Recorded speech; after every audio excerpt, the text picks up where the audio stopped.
সত্যায়িত কি, কেন এবং এটা কিভাবে করতে হয় এটা সম্পর্কে আজকে বিস্তারিত কথা বলবো। আসলে সত্যায়িতটা কি? ধরেন আপনার একটা ডকুমেন্টস বা ধরেন এই যে একটা NID card, voter ID card, অথবা এটা একটা সার্টিফিকেট হতে পারে বা অন্য আপনার যে কোনো ডকুমেন্টস হতে পারে। এখন কথা হচ্ছে আমরা যখন কোনো অফিস বা বিভিন্ন প্রয়োজনে বিভিন্ন জায়গায় জমা দিই, এখন আমরা কিন্তু মূল কপিটা ওখানে জমা দিই না। আমরা মূলত দিই কালার কপি অথবা ফটোকপি, সাদা কালো যেটা সেটা দিই। এখন কথা হচ্ছে এই যে কাগজটা আপনি জমা দিলেন, এই কাগজটা কি ঠিক আছে 100%? এটা কি বোঝার কোনো উপায় আছে? বোঝার তো উপায় নেই। এখন ধরেন সরকারি বিভিন্ন কাজে বিভিন্ন অফিসে আমরা যে জমা দিই, তারা সব কয়টা কাগজ তো তারা এরকম চেক দিয়ে দিয়ে জমা নিতে পারবে না, কারণ এগুলো অনেক ঝামেলার বিষয়, সময়ের ব্যাপার। তো এর জন্য মূলত সত্যায়িতটা করতে হয়। তো সত্যায়িত বলতে এটাই বোঝায়, ধরেন আমি এই যে এনআইডি কার্ডটা কোথাও দিলাম, ফটোকপিটা দিলাম, তো সেই ক্ষেত্রে এই যে সত্যায়িত, এটা সত্যায়িত করা আছে মানে এই আইডি কার্ডের যে ফটোকপিটা এটা মূলত ঠিক আছে, মানে সঠিক আইডি কার্ডেরই ফটোকপি। এমন না, অনেক সময় অনেকে আছে এগুলো এডিট করেও দিতে পারে বা ফেক হইতে পারে। তো ওইটার যেন আশঙ্কা না থাকে এই জন্য মূলত সত্যায়িত করা। তো বিভিন্ন অফিস আদালতে দেখবেন আপনাদের, ধরেন বিশেষ করে সরকারি অফিসে, বেসরকারি তো হয় যেগুলো একটু ভালো কোম্পানি, তারা মূলত প্রত্যেকটা কাগজ 100 ঠিক থাকলেই জমা নেয়। তো সেই ক্ষেত্রে সবগুলো তো চেক করা সম্ভব না, এর জন্য তারা এরকম সত্যায়িত করা কাগজগুলো জমা দেওয়ার জন্য বলে। তো সত্যায়িত মূলত এটাই, আপনার কাগজটা যে ঠিক আছে এটার প্রমাণস্বরূপই সত্যায়িত করতে হয়। কথা হলে এই সত্যায়িত কীভাবে করবেন বা কার থেকে করবেন বা এখানে কোনো জটিলতা আছে কি না এটা সম্পর্কে একটু বলি। তো ধরেন আপনি একটা সরকারি জবের জন্য অ্যাপ্লাই করবেন, তো সেখানে তারা লিখছে যে আপনার সত্যায়িত করা থাকতে হবে, এবং প্রত্যেকটা সার্কুলারের মধ্যে তারা বিস্তারিত লিখে দেয় যে কাকে দিয়ে সত্যায়িত করবেন।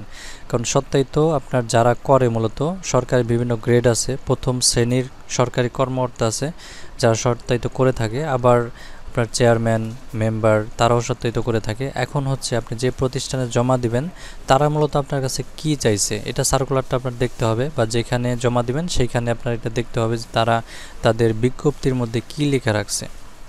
তার কি প্রথম গ্রেডের চাইছে বা দ্বিতীয় তৃতীয় শ্রেণীর হইলেও হবে এরকম কিছু বলছে, নাকি আপনার শুধু লেখছে সত্যায়িত। এখন যদি শুধু সত্যায়িত করা থাকলেই হবে এটা যদি বলে, সেই ক্ষেত্রে আপনি যে কোনো আপনার কারো কাছে, যারা সত্যায়িত করে মূলত যে কোনো কারো কাছে নিয়ে গেলে হবে। এটা হইতে পারে প্রথম শ্রেণীর কর্মকর্তা অথবা চেয়ারম্যান অথবা মেম্বার, অথবা ধরেন আপনার অন্য শ্রেণীর কর্মকর্তা আর কি, যারা সত্যায়িত করার সরকারিভাবে স্বীকৃত। তো তাদের কাছ থেকে আপনি চাইলে সত্যায়িত করতে পারেন। এখন কথা হচ্ছে যে প্রথম শ্রেণী কোনটা, দ্বিতীয় শ্রেণী কোনটা, এগুলো বোঝার উপায় কেমনে? প্রথম শ্রেণী বলতে যে কোনো সরকারি অফিসে আপনার প্রথম গ্রেডে যারা জব করে, মানে উচ্চ পর্যায়ে যারা জব করে, তারাই মূলত প্রথম শ্রেণীতে আছে। তারপরে আপনার দ্বিতীয় তৃতীয় শ্রেণী, এগুলো ওইভাবে স্টেপ বাই স্টেপ তো আপনি বুঝতেই পারবেন। তারপর হচ্ছে আপনার এলাকার চেয়ারম্যান, আপনার কাউন্সিলর, তারাও সত্যায়িত করে। তো এখন আপনি যে প্রতিষ্ঠানে জমা দেবেন এটা মূলত আপনার এখান থেকে দেখতে হবে, ওইখান থেকে যে তারা যেটা চাইছে ওইটাই। যদি প্রথম গ্রেড উল্লেখ করে দেয় তাহলে অবশ্যই আপনার সরকারি কর্মকর্তা প্রথম গ্রেডেরই আপনার নিতে হবে। এখন এটা হইতে পারে এমবিবিএস ডক্টর হইতে পারে। তারপরে ধরেন আপনার যে কোনো প্রতিষ্ঠানে, সরকারি প্রতিষ্ঠানের প্রধান, যে এটা হইতে পারে সরকারি প্রাইমারি স্কুল আছে, প্রাইমারি স্কুলের প্রধান শিক্ষক, উনিও প্রথম গ্রেডেরই সরকারি কর্মকর্তা। তাকে এখন আরেকটা বিষয় হলো, সত্যায়িত করতে যখন আপনি যাবেন তখন মূলত আপনার কি লাগবে বা কি নিয়ে যাবেন, এই ফটোকপি একটা নিয়ে গেলেই সত্যায়িত তারা করে দিবে না। কারণ এই যে ফটোকপি নিচ্ছেন এটা কি ঠিক আছে কিনা তারাই বা বুঝবে কেমনে? কারণ সবারই তো সম্ভব না যে সত্যায়িত মানে করার জন্য তারা যে বসে, মানে আপনার একবার অনলাইন থেকে চেক করে দেখে তারপর সত্যায়িত করবে, কারণ এগুলো সময়ের ব্যাপার, তারাও তো ব্যস্ত থাকে। এই জন্য মূলত যেটা করতে হবে, ধরেন আপনি এই আইডি কার্ডটা সত্যায়িত করবেন, সেক্ষেত্রে আপনি আপনার আইডি কার্ডটা মেন কপির সাথে নিয়ে যাবেন, সাথে ফটোকপি নিয়ে যাবেন। তো ফটোকপির মধ্যে সত্যায়িত করে দিবে, আর মেন কপিটা তারা দেখবে যে মেন কপিটা আপনার কাছে আছে কিনা।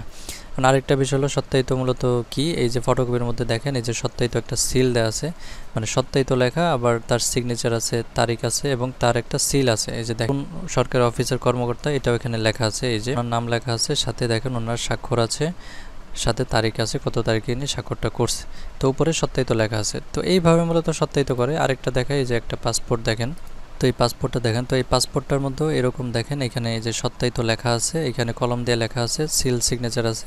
তো এটাই মূলত অনেকে এই সেম জিনিসটা, সিল ইংলিশে থাকে, আবার সত্যায়িতর জায়গায় অনেকে অ্যাটেস্টেড লেখে, যাই হোক মানে এই সিল সিগনেচার থাকলেই হবে। তো এটাই মূলত সত্যায়িত।